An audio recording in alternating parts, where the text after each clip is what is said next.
3,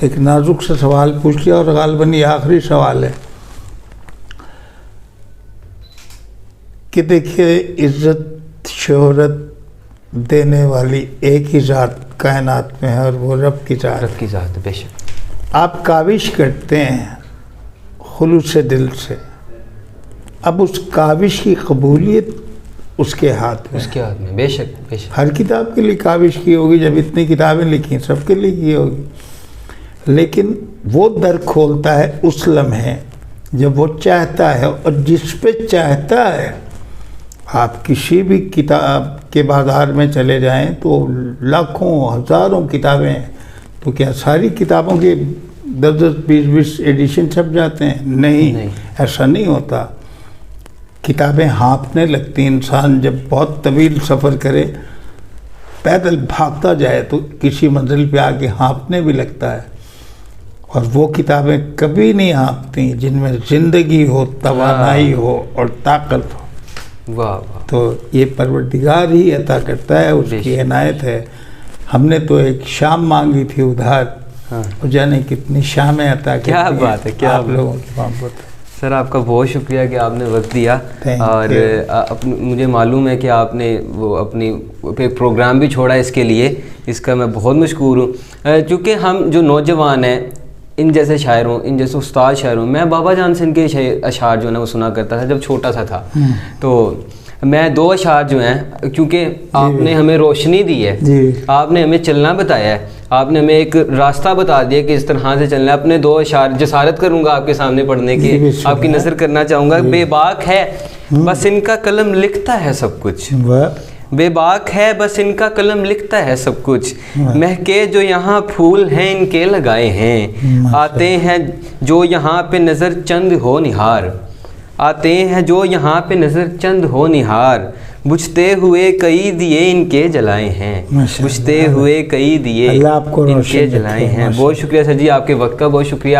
آخر میں ایک چیز نوجوانوں کے لیے اگر کوئی پیغام دینا چاہیں, جو قلم سے تعلق رکھتے ہیں, جو بولنے سے تعلق رکھتے ہیں, جو اپنے مختلف انداز سے لوگوں کی رہنمائی کرنا جانتے ہیں, کرنا چاہتے ہیں, کچھ سب سے پہلے تو میں یہی درس دوں گا کہ مطالعہ کیجئے, ریاضت کیجئے, ہر طمع, ہر لالچ اور ہر فخر سے بے نیاز ہو جائیے.